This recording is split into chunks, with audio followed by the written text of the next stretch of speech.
दामोदर मास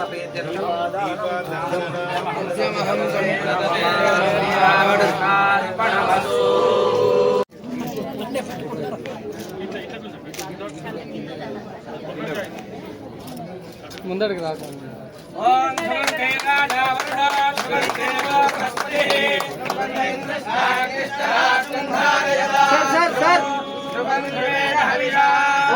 నాకు సుభాష్ అయితే పరిచయం లేదు.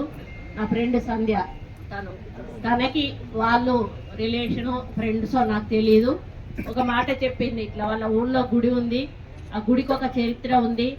అయితే ఈ ఆంజనేయ స్వామి వాళ్ళ భూమిలో ఉన్న విగ్రహాన్ని పక్క ఊరు వాళ్ళు తీసుకొని బలవంతంగా వెళ్ళిపోతే ఊరోళ్ళందరూ కూడా ప్రాణాలకు తెగించి కొట్లాడి తీసుకొస్తే మరి సుభాషిణి గారి అమ్మగారు కౌసల్యాదేవి గారు ఆవిడ ప్రత్యేక శ్రద్ధ తీసుకొని జాగా ఇచ్చి అందరి సహకారంతో ఈ యొక్క దేవాలయాన్ని నిర్మించడం జరిగింది. అదేవిధంగా సీతారామాంజనేయులను కూడా ప్రతిష్ఠింపజేయడం జరిగింది. అప్పటి నుంచి కూడా దీనికి కొంత దేవుడి మాన్యాల కింద కూడా ఎన్ని ఎకరాలు ఇచ్చారు, ఎంతో కొంత ల్యాండ్. మామూలుగా ఏంటంటే కొంతమంది గుడి కట్టేసి వదిలేస్తారు.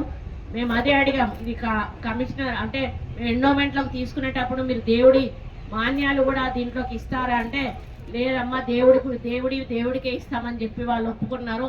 ఒప్పుకున్న వెంటనే మరి చాలా స్పీడ్గా, అంటే అనుకోలేదు, ఎవరు కూడా అనుకోలేదు, మరి వెంటనే ఆ ఫైల్ వెంటబడి చాలా స్పీడ్గా ఈ ఫైల్ని మూవ్ చేసి దాన్ని ఎండోమెంట్లోకి తీసుకొని మరి పక్కనే ఉన్నటువంటి ఆలయం, దేనికమ్మా దీనికి అటాచ్ చేసింది ఓదెల దేవస్థానానికి ఈ దేవస్థానాన్ని అటాచ్ చేయడం జరిగింది. ఆ దేవస్థానం నుంచి ప్రతి నెల కూడా 20,000 రూపాయలు ఈ గుడి మెయింటెనెన్స్ కు మీకు రావడం జరుగుతుంది. ఈ రోజున 50 లక్షల రూపాయలతోటి మరి మీరు గ్రామస్తులు, ఈ యొక్క గుడి ఆర్గనైజర్లు ప్లస్ డిపార్ట్మెంట్ వాళ్ళు, కలెక్టరు, అదేవిధంగా శాసనసభ్యులు మీరు కూర్చొని ఒక ప్రాతిపదికతోటి, ఒక ప్రణాళికతోటి ఇక్కడ డెవలప్ చేస్తే బాగుంటుంది అనేది నా అభిప్రాయం. ఎందుకంటే ఇంత చిన్న గుళ్ళను మామూలుగా ఎండోమెంట్లోకి తీసుకోరు, ఒక కొంత ఇన్కమ్ ఉన్న వాటిని మాత్రమే అలో చేస్తారు. కానీ మీ దేవుడు చేసుకున్న అదృష్టమో, మీ గ్రామస్తులు చేసుకున్న అదృష్టమో ఇది ఎండోమెంట్లో చేర్చడం అనేది నాకు కూడా చాలా సంతోషంగా ఉంది. వాళ్ళు చాలా రోజుల నుంచి వెంటబడతా ఉన్నారు, రండి రండి రండి అని. కానీ మనం రావాలనుకున్నప్పుడు ఎప్పుడు రాలేము. దేవుడు ఎప్పుడు పిలిస్తే అప్పుడు మనం వస్తాం. ఈరోజు ఆయన పర్మిషన్ ఇచ్చాడు, ఇక్కడ వచ్చాను. ఆ కార్యక్రమం నా చేతుల మీదుగా, మా అందరి చేతుల మీదుగా చేయాల్సిన బాధ్యత మా మీద ఉంది, చేశాము.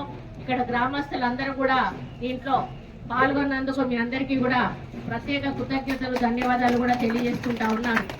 మరి అన్న మాట్లాడుతూ ఎవరైనా మంత్రి వచ్చిందంటే మనకి ఎట్లాగో ఆశలు, ఆలోచనలు, కోరికలు తప్పకుండా ఉంటాయి. ఎందుకంటే ప్రజలు ఒక నమ్మకంతో ఒక నాయకుడిని ఎన్నుకున్నప్పుడు ఆ నాయకుడు మా నియోజకవర్గానికి అభివృద్ధి చేయాలి అనేటువంటి ఆలోచన ఉంటుంది. ఆ సమయంలో ఏ శాఖ మంత్రి వస్తే ఆ శాఖకు సంబంధించినటువంటి సమస్యలను చెప్పుకోవడం అక్కడ స్థానిక శాసనసభ్యుల యొక్క బాధ్యత, నిధులు మంజూరు చేయించుకోవడం కూడా వాళ్ళ యొక్క హక్కు. అదేవిధంగా అన్న కూడా మరి ఈరోజు తన నియోజకవర్గంలోని సమస్యల గురించి, గుడిల సమస్యల గురించి, కావాల్సిన నిధుల గురించి కూడా వారు చెప్పడం జరిగింది. అన్న ఇప్పటికే మీ నియోజకవర్గంలో 260 ధూపదీప నైవేద్యాల కింద ఉన్నాయి, 320 గుడులు రిజిస్ట్రేషన్ అయినాయి, 10 గుడులు మరి అసెస్మెంట్ దేవాలయాలు ఉన్నాయి. ఇందులో ముఖ్యమైనవి మల్లికార్జున స్వామి దేవాలయము, వరాహస్వామి దేవాలయము, సమ్మక్క సార్లమ్మ జాతర గోదావరికని, మరియు గోయల్వాడ. ఈ తదితర దేవాలయాలన్నీ కూడా అభివృద్ధి చెంది ఉన్నాయి. ఇప్పుడు మీరు ఇంకా కొన్ని రావాల్సిన అవసరం ఉన్నది. ధూపదీప నైవేద్యాలు రాలేదు అని చెప్పి మీరు చెప్పారు. ఏవైతే ఎలిజిబిలిటీ ఉందో ఏసీ గారికి నేను ఆదేశిస్తా ఉన్నాను. ఎలిజిబిలిటీ ఉన్న టెంపుల్స్ అన్నీ కూడా లిస్ట్ పంపించండి అమ్మా. ఒకవేళ ఇంట్రెస్ట్ ఉన్న వాళ్ళ రిజిస్ట్రేషన్ చేయించుకుంటా అంటే కూడా చేయించండి. ఒకవేళ ఎండోమెంట్లో అర్హత ఉన్న గుళ్ళు ఎండోమెంట్లోకి కలుపుతామంటే కూడా వాళ్ళ దగ్గర కాన్సెంట్ తీసుకొని అప్లికేషన్ కూడా ఫార్వర్డ్ చేయండి. ఎందుకంటే